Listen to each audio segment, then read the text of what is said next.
Hey everyone, and welcome back to another Explainer. Today we're unpacking something absolutely massive. We're looking at the anatomy of a global takedown, specifically the recent, completely unprecedented dismantling of an international human trafficking network.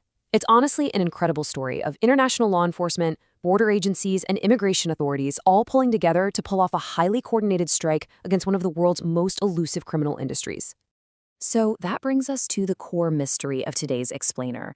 How do you even coordinate a strike against a massive, completely borderless empire?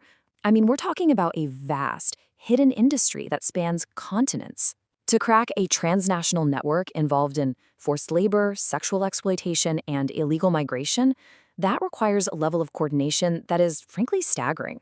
Law enforcement agencies across multiple countries had to get on the exact same page, sharing their intelligence and resources in real time. Part 1. The Global Takedown.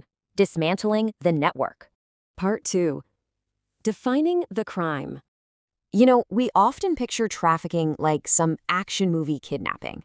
But legally and practically speaking, the true weapons here are force, fraud, deception, or coercion. It's actually less about physical chains and much more about a complex web of deceit, forged signatures, and some really intense psychological manipulation. And here's something absolutely crucial to understand. There is no single profile for a victim. This industry preys entirely on vulnerability. They target everyone from isolated migrants and refugees in transit to men, women, and children who might just be facing local financial ruin. The data clearly shows us that this is a crime that discriminates only by vulnerability, not by any single demographic profile. This underground economy is just incredibly vast. Beyond the widely reported sexual exploitation, these syndicates force victims into domestic servitude, grueling agricultural labor, and totally unregulated construction work. Some victims are even weaponized to carry out criminal activities or forced street begging. It literally infiltrates almost every single sector of the shadow economy. Part 3. The Trafficker's Playbook.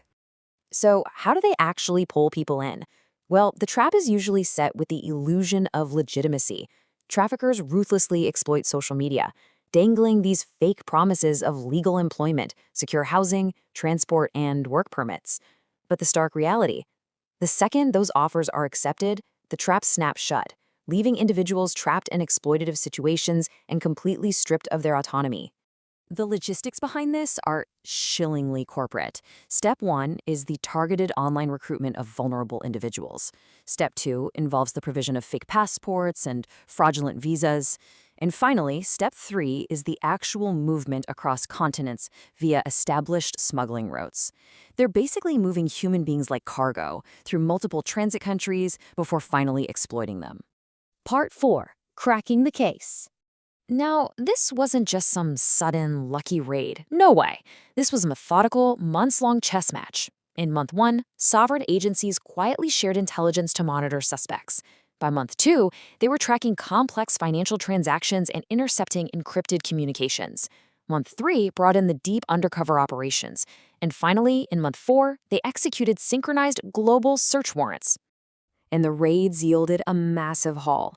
Beyond the large amounts of illicit cash, authorities seized the operational lifeblood of the entire network: mobile phones, computers, vehicles, huge stashes of fake documents, and detailed financial records.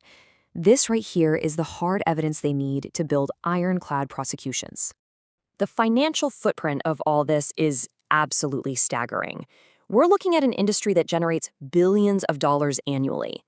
Because of that, authorities aren't just arresting the ground operators. They're actively hunting down and freezing the criminal assets connected to this network to completely sever their financial lifelines. Part 5. Rescuing the victims.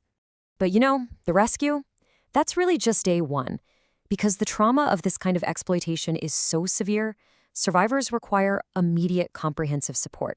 We're talking medical assistance, emergency housing, and intensive psychological support to help break that cycle of coercion. Plus, they need legal assistance and protection services. Specialized teams are working around the clock right now to help them safely reclaim their lives. Over on the enforcement side, the legal net is massive. The detained suspects aren't just facing human trafficking charges. They're getting hit with organized crime participation, money laundering, document fraud, and severe immigration offenses. And honestly, given all the evidence seized, investigators are signaling that this is just the first wave of arrests. Part 6. The Global Impact. This entire operation is a major turning point. It clearly demonstrates that, despite all the bureaucratic hurdles, growing international cooperation and improved intelligence sharing actually works. It establishes an increased focus on victim protection, and it really strengthens our global efforts against organized crime. It's a highly successful blueprint for how international coalitions can dismantle deeply entrenched networks. But officials do offer a pretty sobering warning. These syndicates are constantly adapting. So as they inevitably evolve their digital and physical tactics, how can our global communities and law enforcement manage to stay one step ahead? It's something we all need to be thinking about. Thank you so much for joining me for this Explainer. Keep questioning and keep learning.